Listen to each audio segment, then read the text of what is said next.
Үшінші сөз.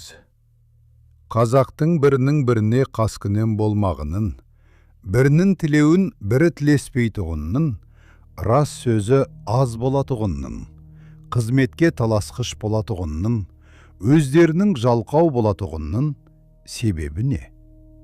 Әмма ғаламға белгілі данышпандар әлде қашан байқаған, әрбір жалқау кісі қорқақ, қайратсыз тартады. Әрбір қайратсыз қорқақ мақтаншақ келеді. Әрбір мақтаншақ қорқақ ақылсыз надан келеді.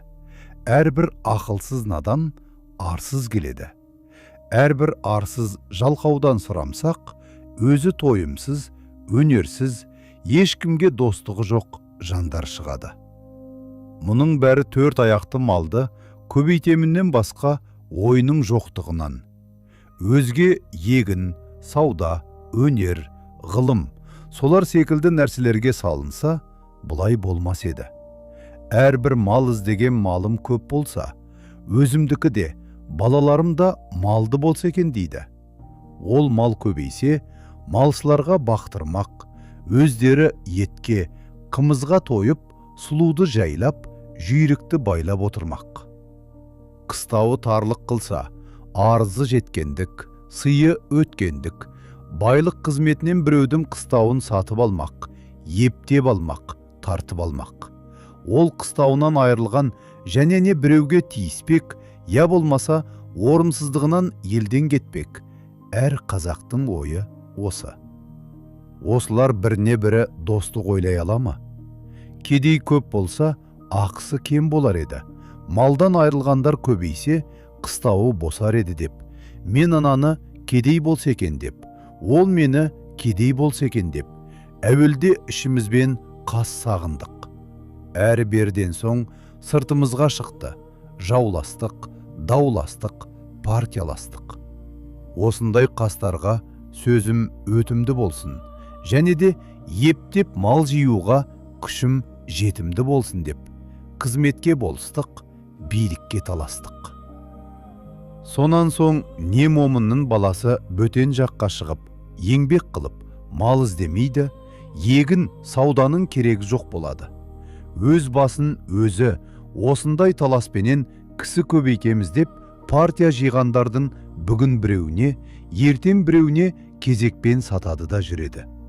Ұрлар тыйылмайды. Ел тыныш болса, оның ұрлығын ешкім сүйемес еді. Ел екі жар болған соң, кім ант ішіп ақштап, арамдығым жақтап сүйеймін десе, соған жақ болып сүйеніп, бұрынғыдан ұрлығын әлденеше есе асырады. Осы күнде қазақ ішінде ісі білмес, кісі білер деген мақал шықты. Оның мәнісі, ісіңнің түзулігінен жетпессің, кісіңнің амалшы, айлалылығынан жетерсін деген сөз. 3 жылға болыс сайланады. Әуелгі жылы сені біз сайламадық па деп, елдің бұлданғандығымен күн өтеді. Екінші жылы кандидатпенен аңдысып күн өтеді. Үшінші жылы сайлауға жақындап қалып, тағы болыс болып қалуға болар мекен деп күн өтеді. Енді несі қалды? Осы қазақ халқының осындай бұзықшылыққа тартып, жылдан жылға төмендеп бара жатқанын көрген соң, менің ойыма келеді.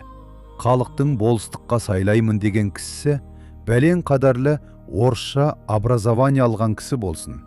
Егерде орталарында ондай кісісі жоқ болса, яки бар болса да сайламаса, уездный начальник пенен военный губернатордың назначениесімен болады десе, бұл халыққа бек пайдалы болар еді. Оның себебі, әуелі, қызмет құмар қазақ балаларына образование беруге ол да пайдалыс. Екінші, болыстардың өздері де бір сыпыра бұзықтығынан қорқып тартынар еді.